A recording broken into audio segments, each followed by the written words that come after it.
Have you ever thought artificial intelligence could play a role in crafting sermons? Well, today we're delving deep into the world of AI-powered sermon writing. We're challenging our perceptions and we're exploring the groundbreaking capabilities of a tool called Chat GPT. You may have already heard about it. Will it be a game changer or just another tool in the box?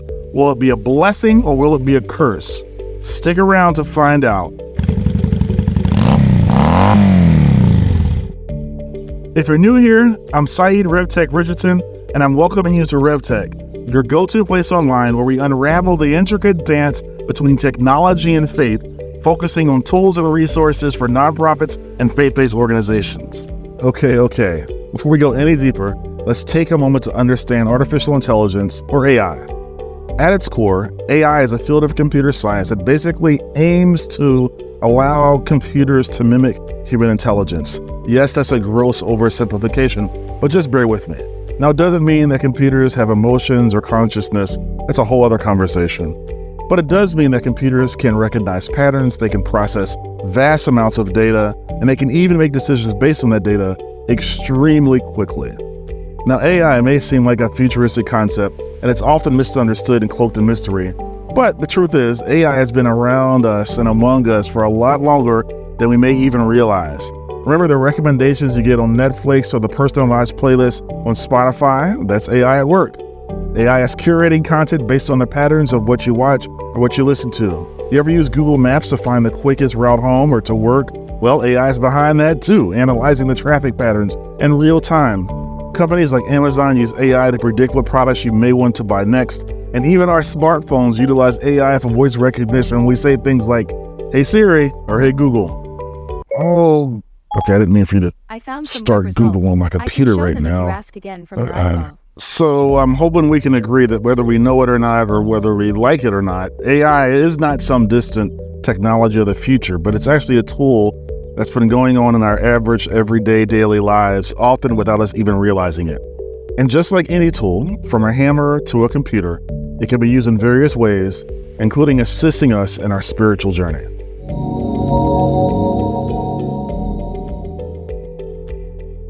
And it just so happens that Chat GPT is the tool that we're going to be talking about today.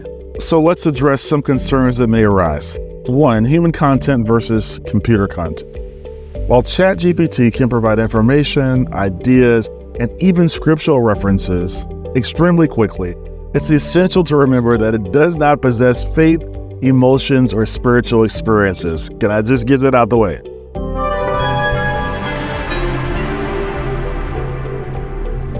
It's a tool like a search engine or a commentary that provides data, and your unique human touch, your interpretation, and your spiritual insight remain irreplaceable. Number 2, think of AI as another tool that we can utilize.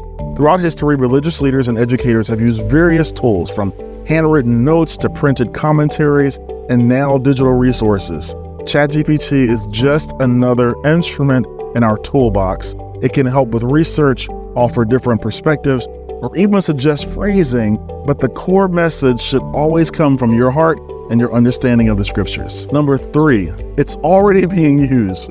You may be surprised, but many faith leaders are already integrating AI tools into their preparation processes, even if they don't say it out loud.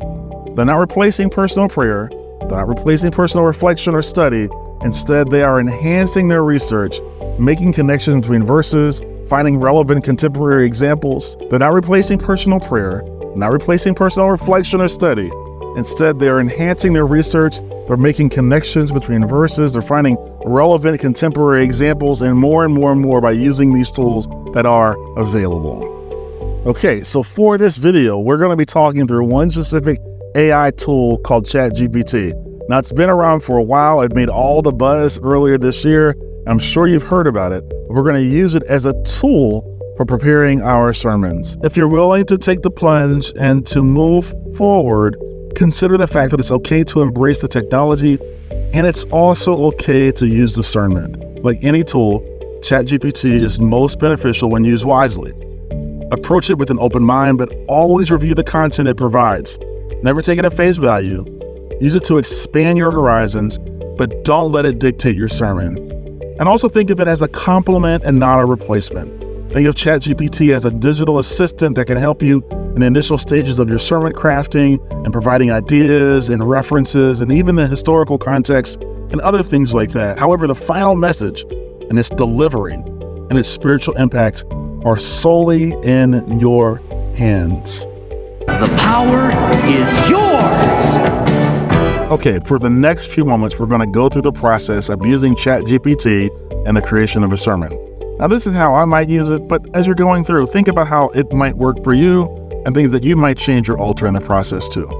And while we're at it, do you have questions or thoughts or comments that you might have or suggestions for a future video? Add those in the comments too. I'd love to know what you're thinking.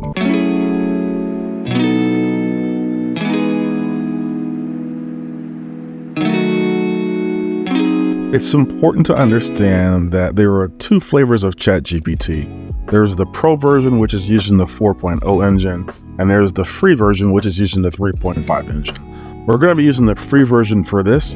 We'll go through the process of making an account for RevTech and setting up and moving on from there. But just know that you don't need the Pro version for this tutorial. So let's begin by opening up a web browser. Now, any modern web browser will be okay. So you can use Safari or Chrome or any other versions of Chrome and even Microsoft Edge as well. We're going to pull up the website, chat.openai.com. And when the page loads, we'll be prompted with the option to either log in or sign up for a new account. Let's go ahead and sign up for a new account for the first time. So I'll go and log in with my RevTech Google account by clicking on Continue with Google. I'm already signed in, so I'll continue on.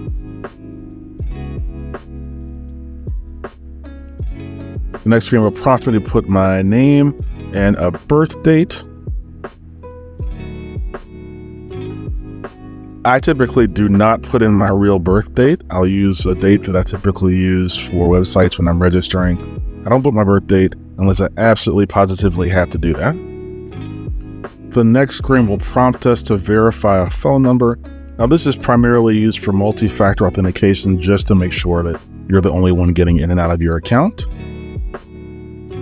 Things are fairly new right now. I'm hoping that in the future they'll give you the option to, rather than using a phone number, to be able to use an authorization app like Authy or Microsoft or Google Authenticator.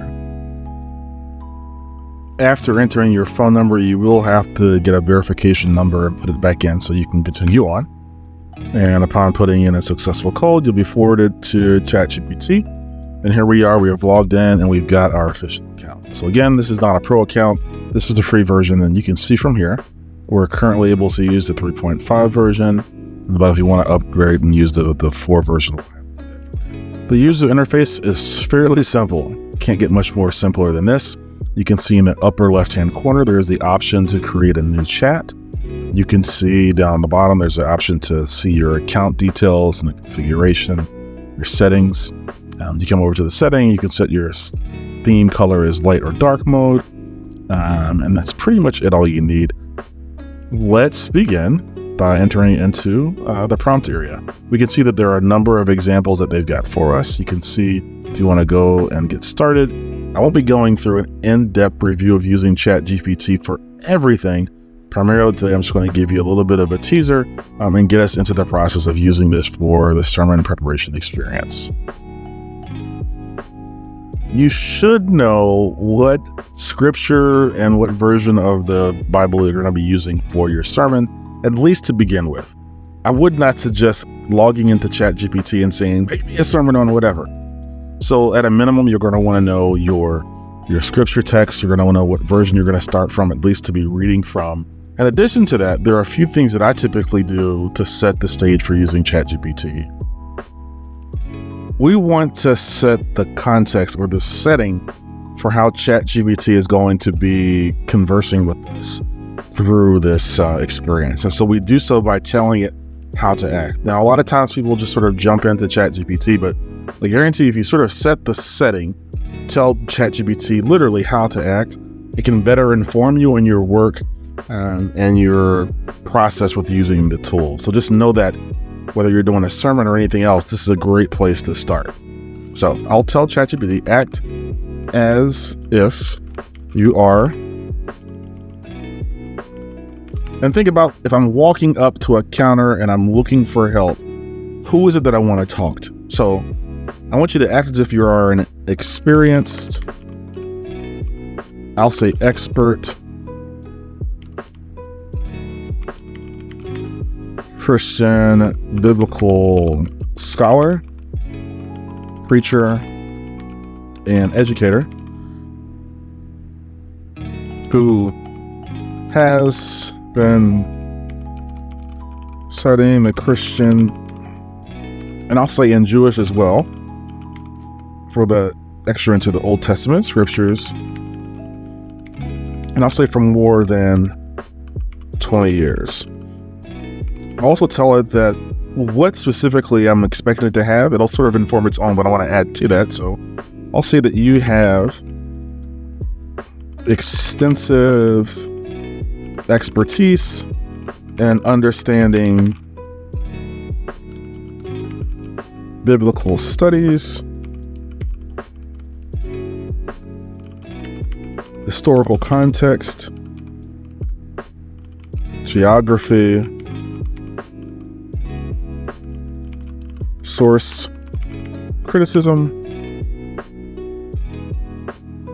and are an expert in exegesis of biblical texts. I also give it a little instruction in terms of how it's able to communicate what it learns. And so you have gained expertise from elite divinity schools and seminaries, but also understand how to communicate complex biblical topics to the average person and connect those topics to the historical events in everyday life. I'll say to historical events in everyday life. I oftentimes like to ask Chat GPT if it understands who it is, just as a confirmation in terms of the prompt that I've just given. So I'll just say, do you understand who you are? And to this, it will send out a reply. Absolutely understand my role as a Christian biblical scholar, preacher, and educator, et cetera, here to provide insightful, well-informed guidance on a wide range of biblical topics. And so what I've done is basically just primed it for the conversation that we're going to be having. And it's telling me right now, feel free to ask any question and engage in discussions related to the Bible's teachings, etc. in there. So let's actually now tell it who I am. I am an experienced Black American pastor and preacher with over 20 years experience preaching and serving churches in the United States. And I also want to let it know the context of the sermon I'm going to be preparing for it. I'll say that I am planning to preach at, I'm going to be very specific in terms of what I'm doing. I'm going to say at a conference for the, I'll say the American Baptist Churches USA, and I'll say in Philadelphia, PA. And again, I'm just giving context for the conversation I'm going to be having. I will be talking to a diverse demographic array of people from various races and ethnicities and from various locations across the USA. And so now I'm just telling it a little bit about the type of person that's going to be hearing the sermon as well. And so again, I'll just confirm, do you understand who I am and who I will be talking to? Now I'm going to just throw in this little extra thing. Do not write a sermon. I'll do that. And it's going to give me a response back. It understands who I am.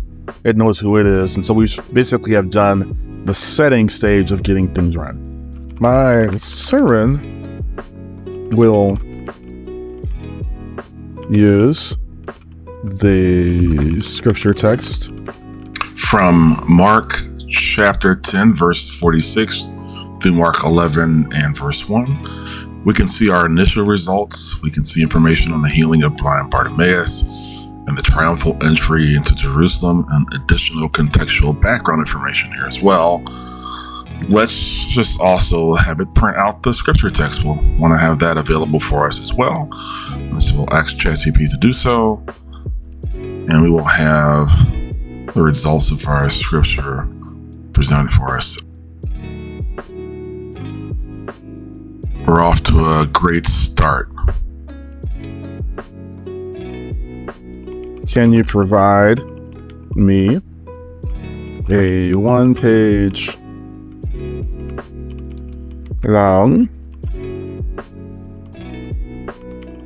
historical detail and context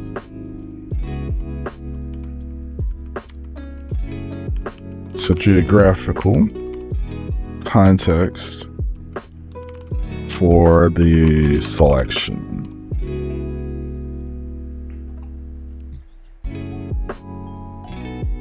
Okay, it's going to talk about Jericho. It's going to talk about Bethphage and Bethany, the Mount of Olives.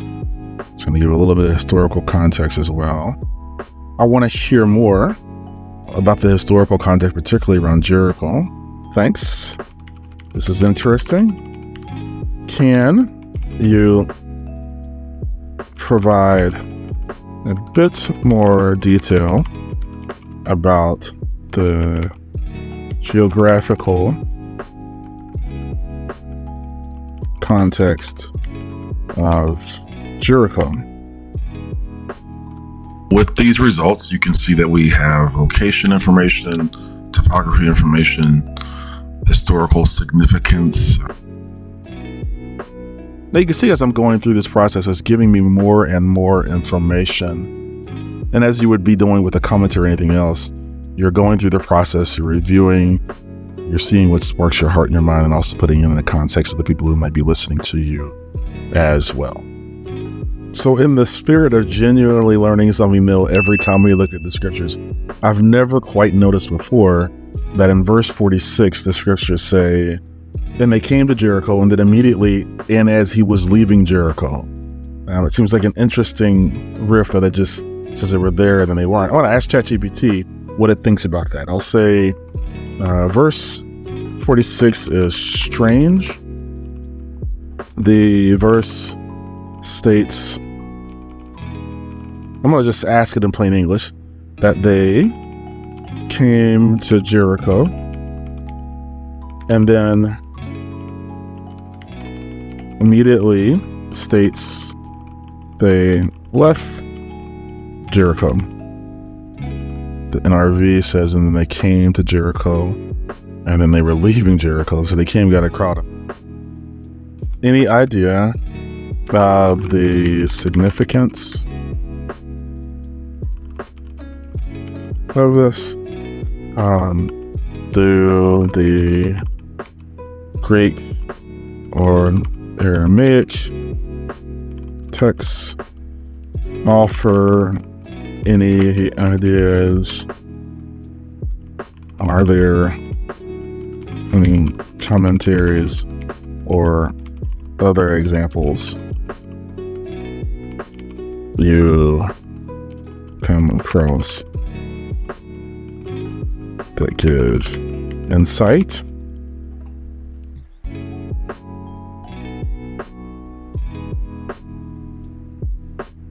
So it's been a subject of scholarly discussion. Everything is a subject of scholarly discussion and interpretation. Several ways that scholars and commentators have approached it. One interpretation is that Jericho may have referred to the city itself, but to the original region. On the surrounding area, there's a literary style and emphasis. So you can see it's going through a process of giving some scholarly thoughts and input. Bartimaeus may have occurred as they were leaving Jericho before they completely departed the region. No Aramaic versions of Mark's gospel exist. So it's interesting. It's like a number of interesting tidbits. I would actually explore some of these. So I'll ask one more probing question. So I'm noticing they are traveling from Jericho to Jerusalem. So it's Jericho in chapter 10 and Jerusalem in chapter 11. I'm always fascinated by how travel happens back in this day and time. I love traveling myself, but I would not want to do it on foot. So I'm listening to traveling from Jericho to Jerusalem. Any insight into how the traveling experience may have been for the people of this time? So now it's given us some context in terms of the travel conditions and some of the challenges, the terrain, the climate, more terrain, how often people are coming, how heavy it might be at the time, physical effort, physical endurance. Definitely recall that Martin Luther King Jr. had a sermon talking about the Jericho Road. I recall Reverend Dr. Martin Luther King Jr. wrote a sermon or a letter referencing the Jericho Road. Can you tell me what it was and paraphrase how he talked about the road?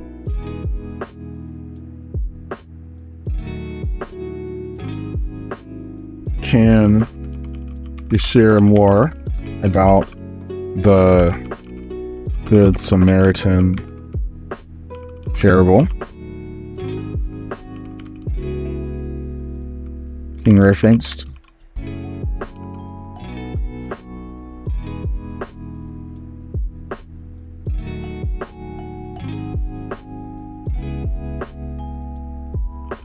Given what we've talked about so far, all the questions I've been asking, do you have suggestions that might help me direct my sermon for the audience above? Can you offer, we'll say, 7 suggestions of topics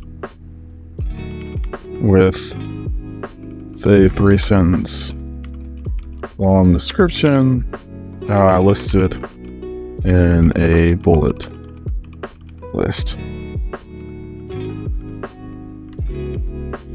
Here we go. So it's basically looking at the things that I've talked about. It's giving me 7 suggestions.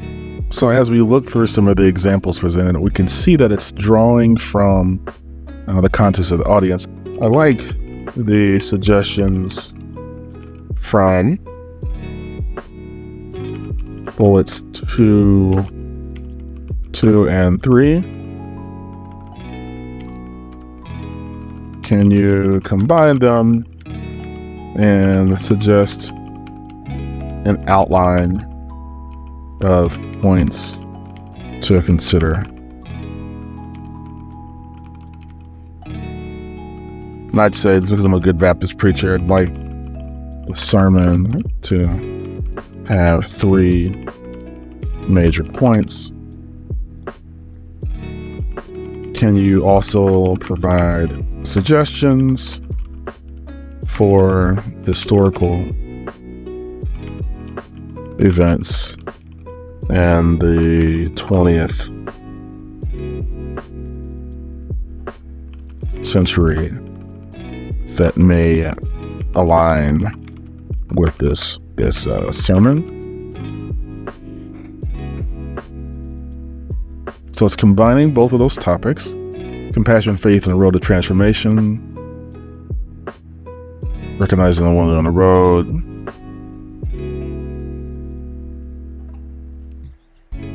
healing and transforming through faith, reflecting on the healing of Bartimaeus, conclusions, and it's given us some historical events. How might I make this relevant to teenagers?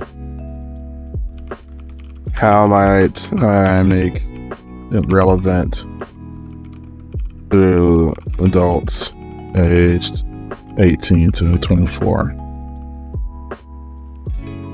And here we can see the results that come on the screen, giving us some context for how we might communicate this to teenagers and young adults that are college age that are beginning their careers. Now, we could do this on and on for quite a while, but the overall goal is to tweak, to process, to ask questions, to find answers that you need so you can ultimately prepare everything you need for the sermon you're going to present.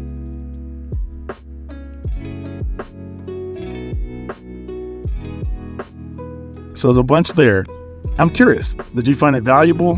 What might be some other tips you might add? And if there are other questions or something you might want to suggest in the future, let me know. Do all that in the comments right there below, and I'll do my best to respond. In this rapidly evolving world, it's essential for us to harness technology to spread God's word more effectively. Chat GPT, when used correctly, can be a valuable asset in the sermon preparation process. But remember, it should complement, not replace, your personal relationship with God and your understanding of the scriptures. Until next time, stay blessed, stay tech savvy, and RevTech out.